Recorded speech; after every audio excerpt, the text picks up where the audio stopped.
កងថាត់ក្នុងចិនខ្ញុំជាឋានសុខសុខភិរមផ្សេងសានសុខុមដែលខ្ញុំស្នេហាទេសភាពទាំងឡាយផ្សព្វផ្សាយគន្ធីគឺជាគ្រឿងអលង្ការមករចនាសម្រងកងគង់ស្រមៃដូចថិតនិឋានកណោនិរិភូមិឋានបបតុបតែងលំអដោយកងោពេលពុំទំលើក្បាលទូកសែនសំត្រឹមត្រង់សងវែងរលត់រលងកែផោផងដូចកានរីគប់ចិត្តកយគុណអរុណរៀងរាំងទូកមីដែលដាក់កំរប្រទាំងទេសភាពប្រពៃគប់ចិត្តកយគុណសាយយន់សម័យរលករលេងចាំងរស្មីដូចពេញឆ្នៃរាជនានារីស្លៀកពាក់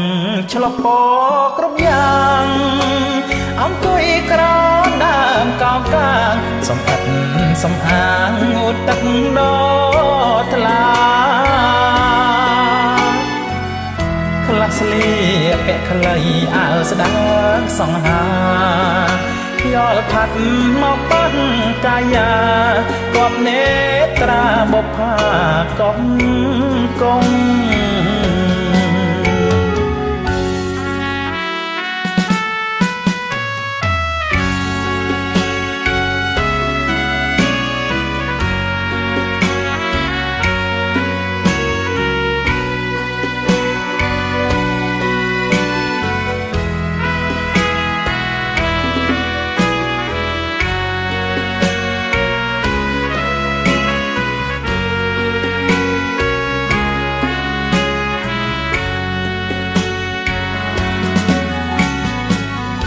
គ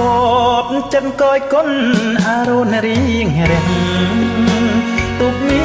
ដែលដាក់កំរប្រទាំងទេសភាពប្រពៃគប់ចិនកយគុណសាយយន់សម័យរលករលេងចាំងរស្មីដូចពេញឆ្នៃរាជនា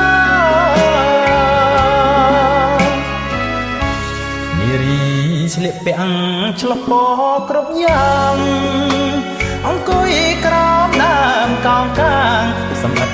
សំអាងងូតទឹកដ៏ថ្លាខ្លះស្លៀកពាក់ខ្លីអាវស្ដើងសង្ហាយល់ផាត់មកបាត់កាយាគប់នេត្រាបុប្ផាកងគង់